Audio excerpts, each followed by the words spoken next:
Anemia has always been and continues to be somewhat of an unmet need. Now, it's important to note that Momelotinib is approved now, as of 2 years ago, is approved as a therapy for patients with myelofibrosis and anemia. But momelotinib is a JAK inhibitor. So most of us, the way we think about it is, yes, it's great to have a JAK inhibitor that improves anemia, but it's not necessarily indicated for those who don't need a JAK inhibitor in the first place. So if I had a patient who just had anemia, I would probably not go with momelotinib.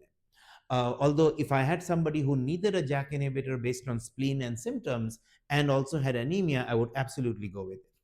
So, given that background, continues to be a need for drugs that are just focused on anemia, which you could use as single agents or you could use in combination with whatever JAK inhibitor.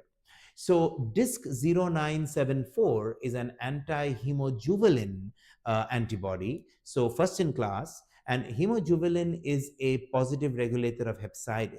So, by blocking it, through this antibody, you are down-regulating hepcidin, which frankly has become a familiar story now. So down-regulating hepcidin means freeing up iron or not sequestering iron, making it more available for erythropoiesis in the bone marrow. So this is another clever, elegant way of doing this. Ongoing trial, we will see. Phase 1 has been quite promising. They're now in phase 2. They have a dose, etc. So that is ongoing.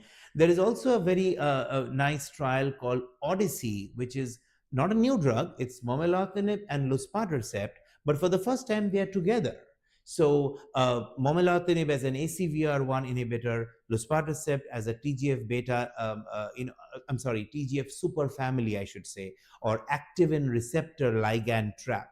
That's really the correct way of saying the class. It's an activin receptor ligand trap. So for the first time, putting these two together, which can act on different stages of erythropoiesis. So again, not new drugs, familiar mechanisms, but for the first time bringing them together. And we know both work. We know both work for anemia. So this is called the ODYSSEY trial. It's for transfusion-dependent patients who may or may not have been exposed to a JAK inhibitor. So they can be JAK naive or pre-treated.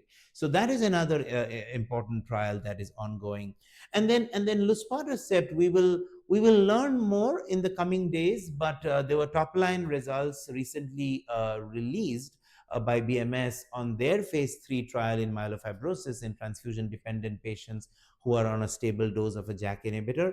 But that trial actually just missed its primary endpoint. Again, this is a drug we have all used, off-label, widely used. We have a phase 2 that's published. We know it works. But again, this is interesting and unexpected news. But we will see what that might hold for the future for this drug.